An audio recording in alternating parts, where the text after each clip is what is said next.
Ah, yes, Silent Hill. The game that not only plays with the mind of many, but it also created my phobia of playing games in the dark.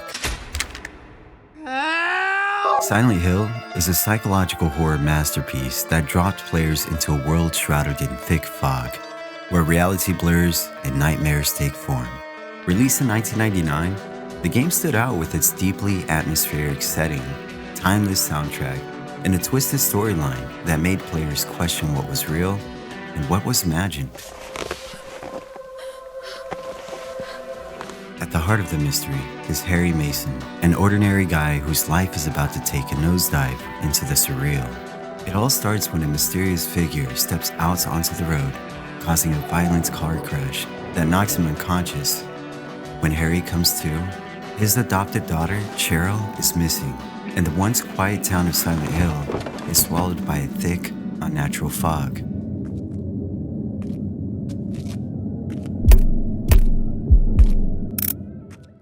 As Harry searches for his daughter, he's forced to confront grotesque monsters, from twitching parasitic nurses to childlike horrors creeping in the corners. The deeper Harry goes, the more twisted the monsters become. Let's take a deeper look into the lore behind these creatures, peeling back their psychological significance.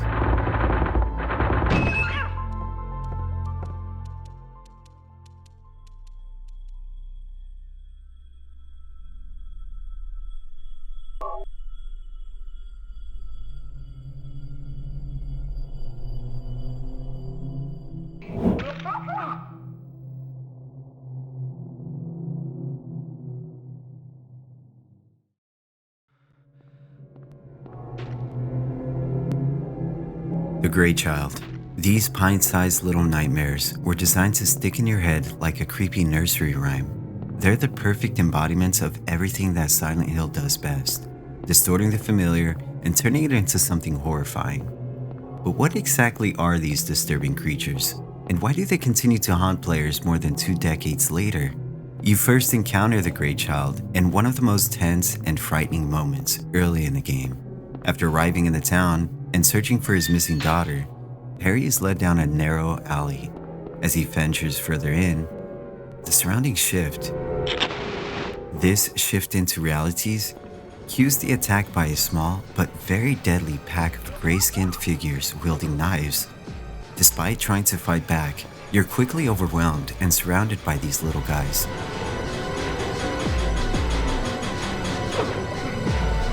Just when it seems like the end, your screen fades to black.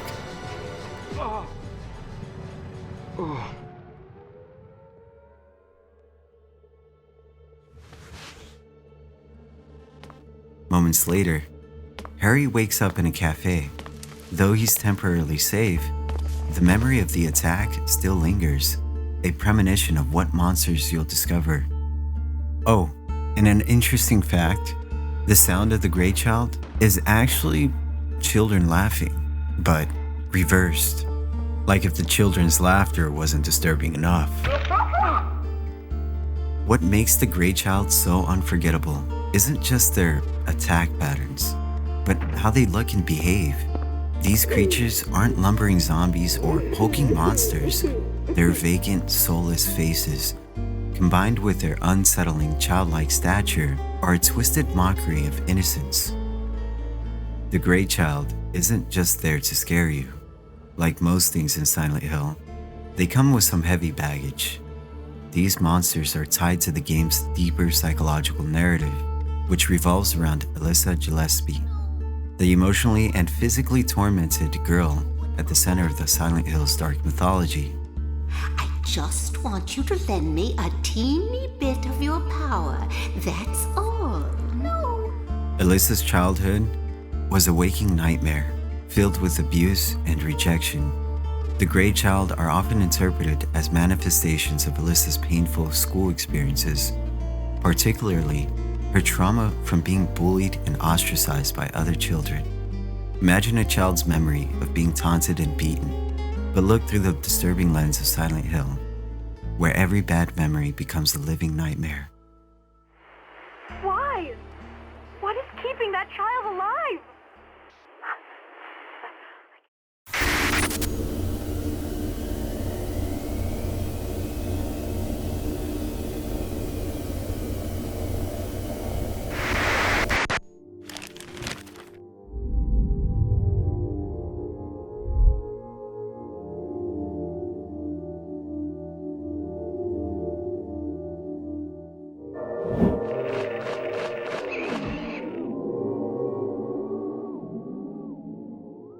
Take this, and hope you don't have to use it. Now listen to me. The Air Screamer. These winged nightmares don't just fill the skies. They fill your head with dread every time you hear those flaps. Your first encounter with an Air Screamer happens early in the game, shortly after you wake up in a cafe following the Gray Child incident. Harry is just beginning to wrap his head around the terrifying situation he's in. But just as you do, the game wastes no time in throwing players into another heart-stopping moment. Without warning, an Air Screamer makes a shattering appearance, sending you into panic.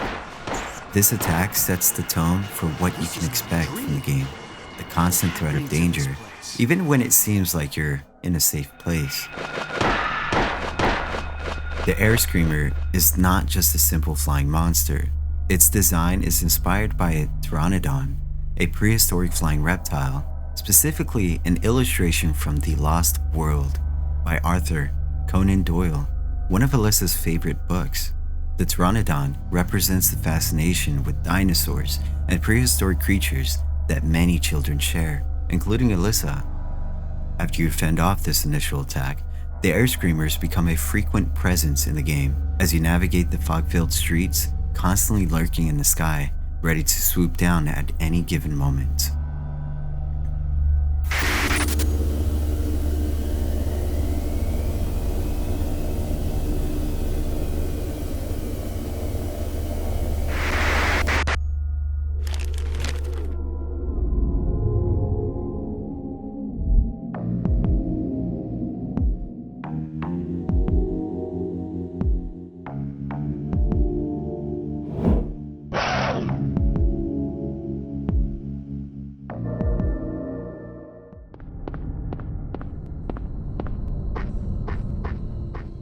The Groaners aren't your typical every dog in a horror game trope.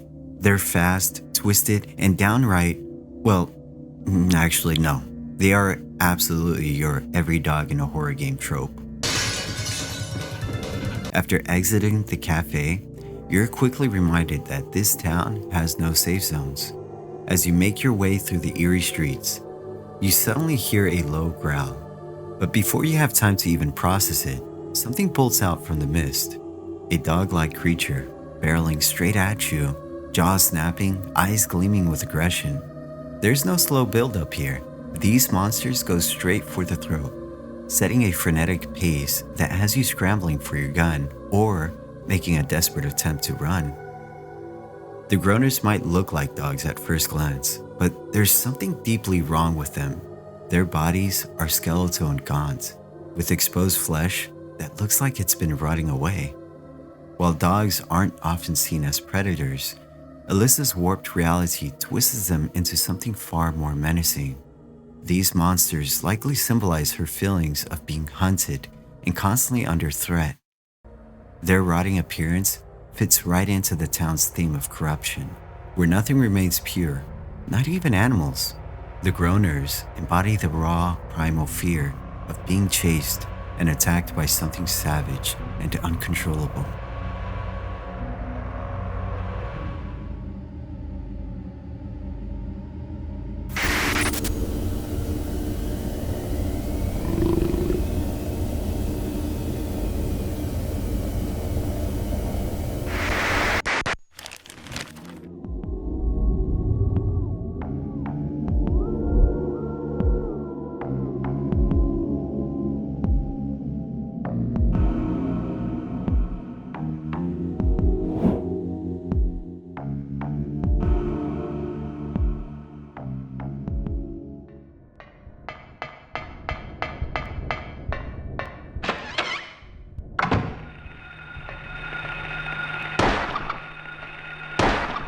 The creepers are the kind of monsters that make your skin crawl, literally. These skittering, insect-like creatures show up in some of the game's most claustrophobic and unsettling environments. While they might not be as visually imposing as other monsters in the game, their fast movements, erratic behavior, and ability to swarm make them one of the most unnerving enemies. Your first encounter with the creepers takes place inside the Midwich Elementary School, one of the game's most creepy locations. Along with her dislike of insects, Alyssa's childhood was marked by torment and neglect. The creepers can be seen as a manifestation of her feelings of being constantly watched and attacked by something that lurks just out of sight. These insects, particularly ones like cockroaches, are often associated with filth, decay, and invasion. Alyssa's world is one of degradation, both physically and psychologically, and the creepers are a physical representation of the rot and infestation that permeates the town.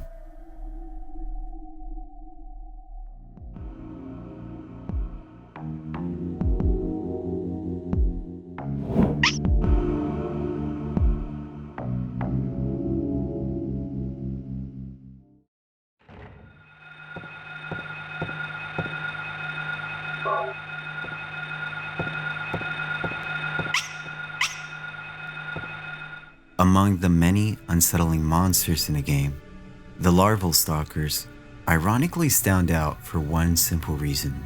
They're hard to see. In a game that thrives in psychological horror, these shadowy figures make you question not only what's real, but also what's waiting in the corners of your mind. These monsters don't physically attack, but their presence is no less disturbing. They seem to embody the town's psychological horror perfectly, using subtlety and atmosphere to mess with you. The Larval Stalker represents a sort of invisible pain, the unresolved and neglected memories of Alyssa's suffering. It is often speculated that these creatures symbolize the forgotten or invisible aspects of her torment. The traumas that weren't always physical but still left deep emotional scars.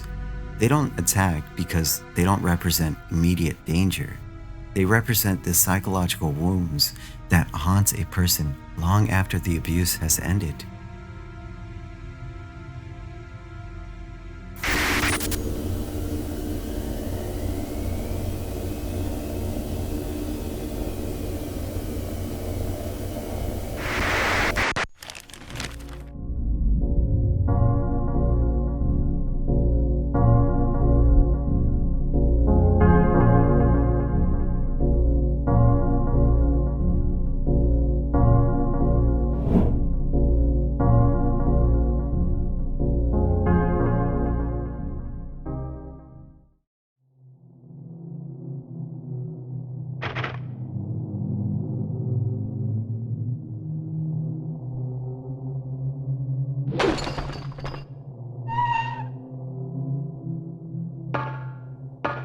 The Hang Scratcher.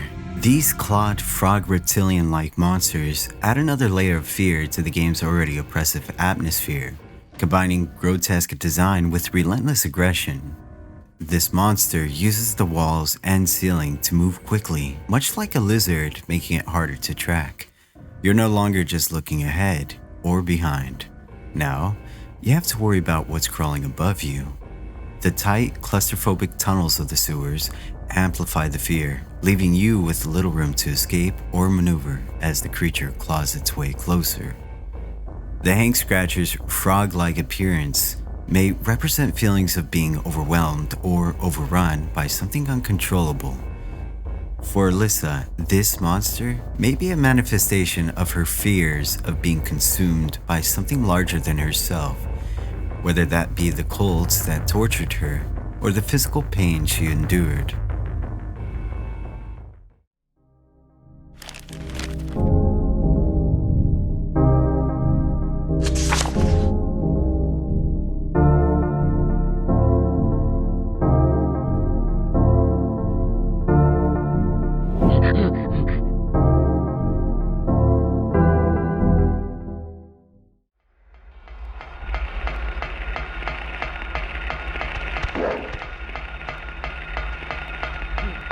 The Romper is one of the most aggressive and physically imposing enemies in the game, and its sudden, brutal attacks leave a lasting impression on the players.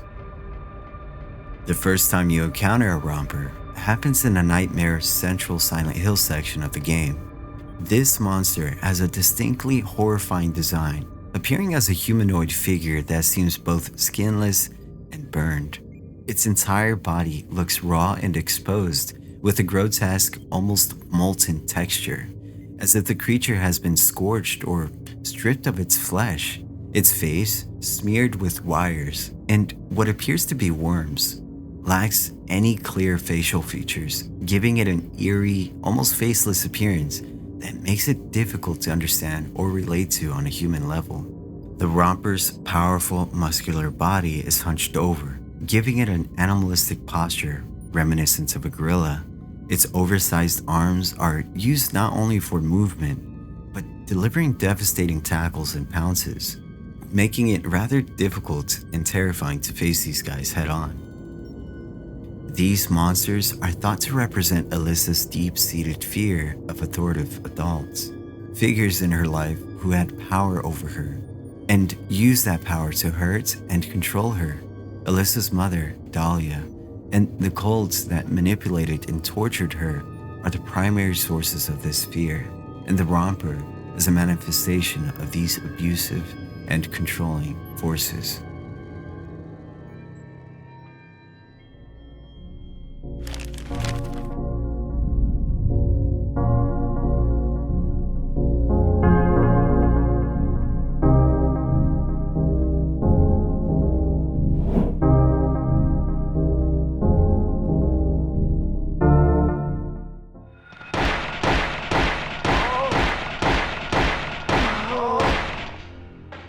Nothing is more terrifying than the things you once trusted turning against you.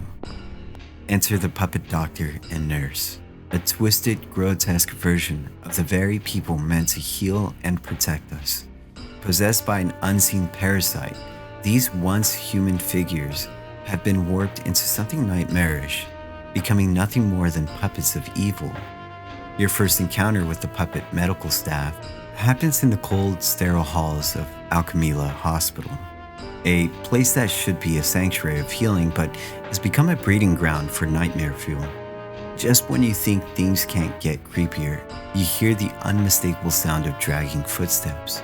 From around the corner emerges the puppet doctor, a once human figure now possessed by an unknown parasite, with the nurse possessing a similar appearance, hunched over, with a distorted back and clutching a scalpel.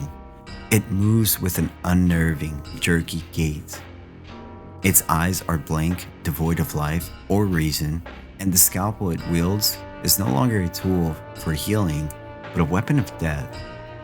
At its core, both the puppet doctor and nurse represents corruption and control. The doctors, who once had control over her body during her hospitalization, have now been reduced to mindless puppets, much like how Alyssa was manipulated and controlled by forces outside of her will. The parasite that possesses the doctors can be seen as a metaphor for how Alyssa's autonomy was stripped away. Their attacks are violent and direct, reflecting the invasive procedures and pain that Alyssa endured in the hospital.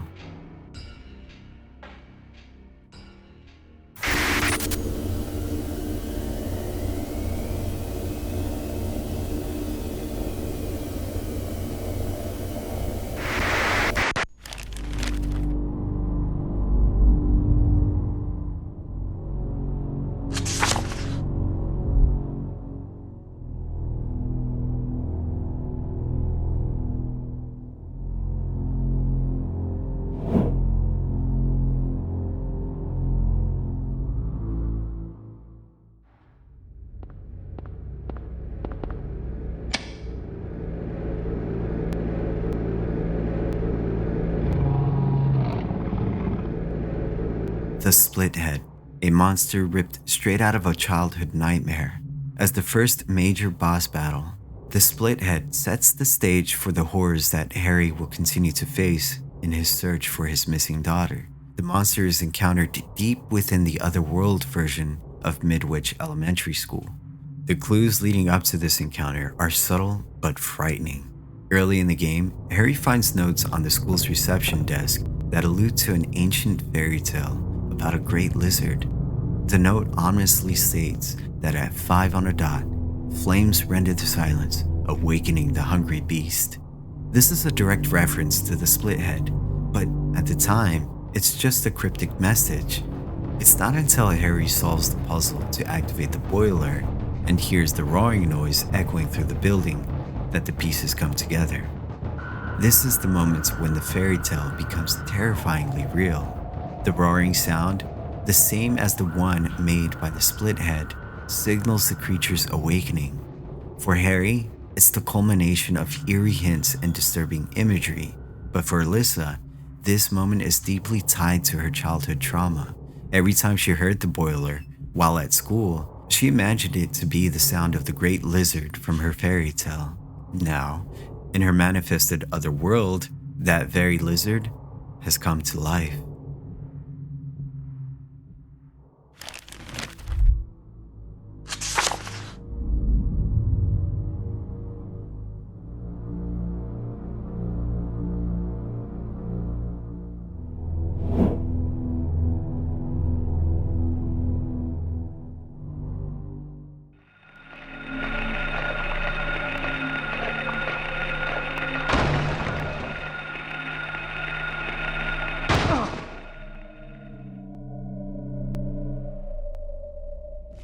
Emerging from the earth like a nightmare no one saw coming, the Twinfeeler stands as a reminder that in Silent Hill, even the smallest things can become your biggest enemies. As the ground begins to rumble, the Twinfeeler bursts from the ground, a disgusting giant larva with a segmented body slithering across the floor with horrifying speed. Resembling a overstuffed caterpillar, the monster is huge, its slimy, bulbous body undulating as it moves. The creature seems unfinished, as if it's waiting to grow into something even more terrifying. During the fight, the monster burrows into the earth and reemerges unpredictably, spraying poisonous gas towards Harry, forcing him to stay constantly on the move. Before defeating it, the larva escapes, hinting at a later fight in the game. As a child, Alyssa was fascinated and repulsed by the insect specimens in her room, a reflection of her complex relationship with the natural world. Another layer behind the monster is also the representation of a growing god that the cult seeks to bring into the world. The burrowing nature of the Twinfeeler also ties into the theme of hidden, festering trauma. Like the god that lies dormant, waiting to be born, the monster moves underground, unseen but always threatening to rise. The poisonous gas that the creature spits is symbolic of the toxic influence of the cult and the dark powers that are manipulating Alyssa's life and body.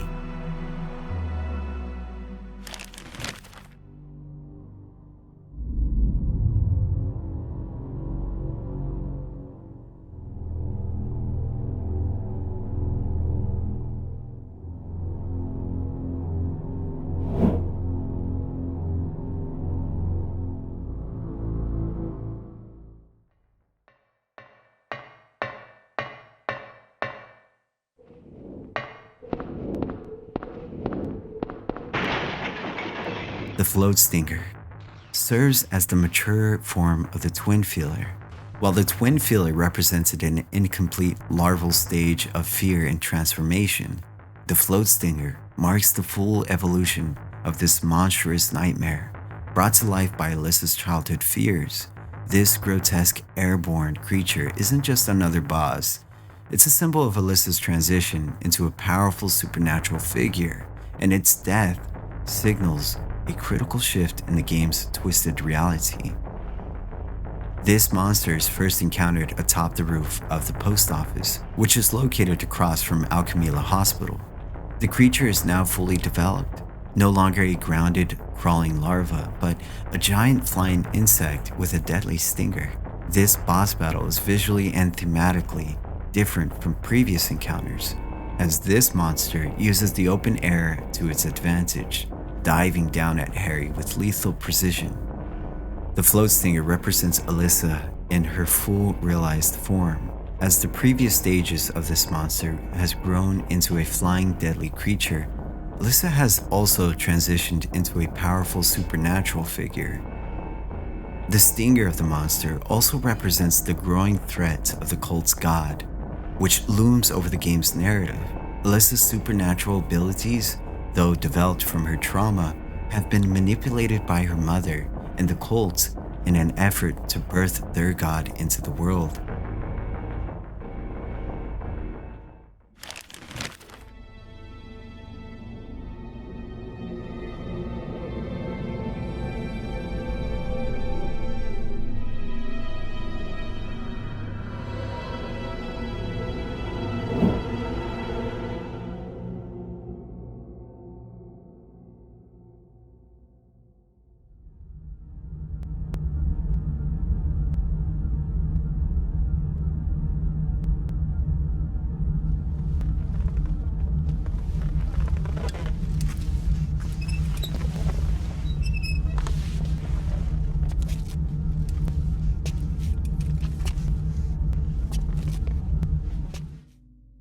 One of the most heart-wrenching and unexpected encounters is the boss fight with puppet Cybil Bennett.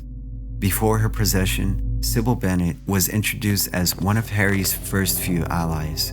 As a pragmatic and brave police officer, she arrives in Silent Hill following up on reports of strange events in the town. She meets Harry at Cafe 522, offering support and guidance while Harry searches for his missing daughter, Cheryl. Cybil is skeptical of the supernatural explanations for the town's horror, but stands by you, determined to help find answers. Harry's journey through the other world brings him to the amusement park. It is on the carousel where Harry first encounters puppet Cybil. As the lights flicker and eerie music plays, the carousel rotates slowly, revealing Cybil standing in the shadows. At first, it seems as though Harry's friend has survived the town's horror, but something is terribly wrong. Cybil's movements are stiff, robotic, and her eyes, once filled with resolve, are now vacant, her mind no longer her own. Cybil's possession by the parasite symbolizes the loss of autonomy that defines many of the characters in Silent Hill.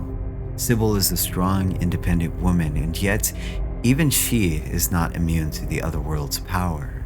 Her transformation into puppet Cybil represents the way the town strips away agency, turning people into hollow shells that do bidding of the dark forces at work. However, you are given the chance to save Cybil. If Harry uses Agliofotis, he can free Cybil from the parasite's control, offering a rare moment of hope in the game. But if Harry lacks the red liquid, he's forced to kill Cybil, turning the fight into a tragic confrontation. This choice embodies the emotional weights of the game, where even your closest allies can become foes, and every decision has devastating consequences.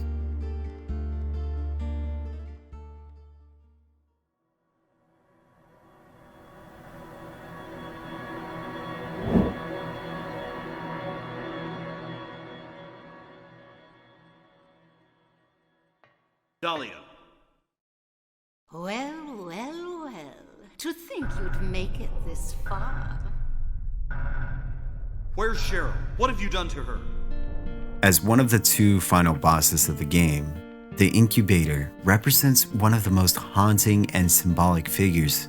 After surviving the journey through the twisted, fog-filled town of Silent Hill, and after battling grotesque monsters and uncovering the dark secrets of the town's cult, you're led to the final ritual site, where the cult's leader, Dahlia Gillespie, plans to complete the process of birthing their god.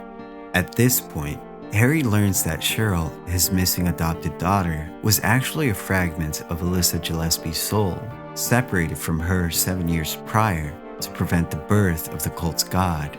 Dahlia's ritual forces the two halves of Alyssa's soul, Cheryl and Alyssa, to reunite. This act triggers the god's birth, and from the ashes of this ritual emerged the Incubator, a radiant, angelic figure with a glowing presence.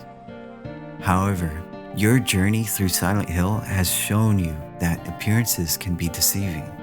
This is no true goddess of salvation, but rather a corrupted vision.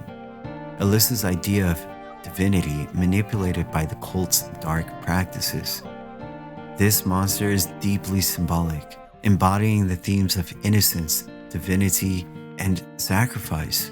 As the merged form of Alyssa and Cheryl, the Incubator represents the ultimate fusion of innocence and supernatural power. The monster's angelic appearance symbolizes the purity of Cheryl, while her connection to the cult's god represents the dark forces manipulating Alyssa's life. Once you defeat the Incubator, the scene transitions to a disturbing sequence. Unlike the more hopeful endings, this ending strips away any notion of escape or redemption. Cheryl? Can't be. Can't leave like this. This can't be happening. Cheryl? Cheryl! Instead, it's revealed that Harry never truly left his car. Harry can be seen slumped back against the seats of his crashed car, dead, as it implies that from the very beginning, including the journey through Silent Hill and his desperate search for his adopted daughter, Cheryl, Harry was either hallucinating or in the final moments of his dying mind.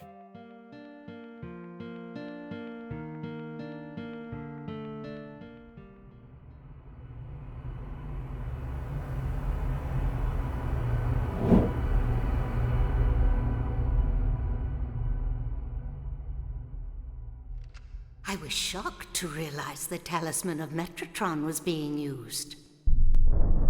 In spite of the lost soul returning at last.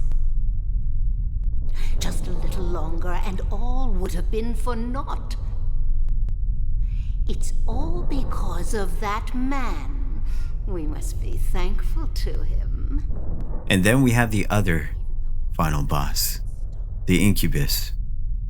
The Incubus is a towering, goat-like demon with massive wings, representing the full manifestations of the evil deity. This monster appears after Alyssa has been manipulated into completing the ritual. It's also a huge contrast with the angelic figure of the Incubator seen in the bad ending. The scene begins when Dr. Kaufman returns to the scene unexpectedly. He reveals that he had his own agenda all along. He has been carrying the Aglaophotis, the red liquid that can destroy demonic entities. In a shocking twist, Kaufman throws the vial at Alyssa's body, releasing the liquid and preventing the birth of the cult's god.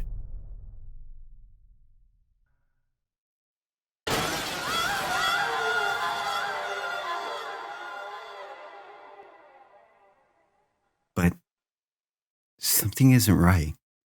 Dahlia begins to laugh, while the impossible transformation and the birth of the cult god resumes to completion.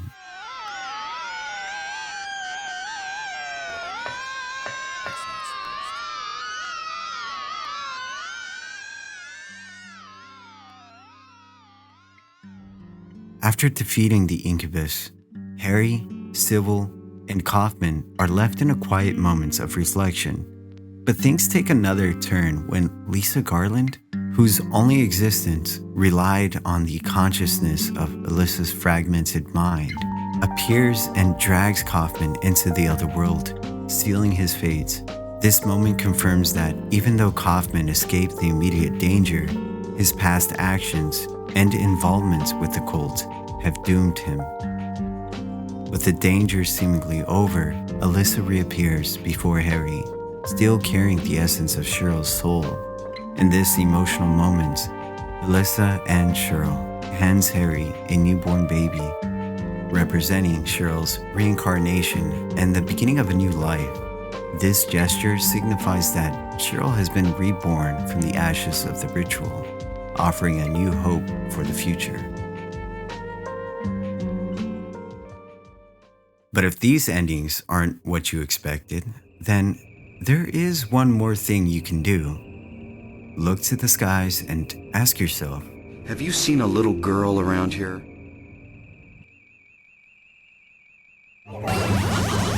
Each monster in Silent Hill is not just a threat, but a manifestation of the central themes of the game: childhood trauma, religious fanaticism, and just straight up psychological horror. These creatures reflect the twisted realities of Alyssa Gillespie's mind, with their forms, behavior, and attacks symbolizing various aspects of her suffering. The bosses, in particular, embody the ultimate conflicts, both internal and external. They arise from Alyssa's past and the cult's attempt to manipulate her power. Silent Hill isn't just a survival horror game, but a masterclass in psychological horror, where every enemy tells a story and every encounter with them is a step deeper into a mind consumed by pain and fear. As you navigate the fog-filled streets, it's not just the monsters you're fighting. You're delving into the very psyche of a tortured child whose trauma have reshaped reality.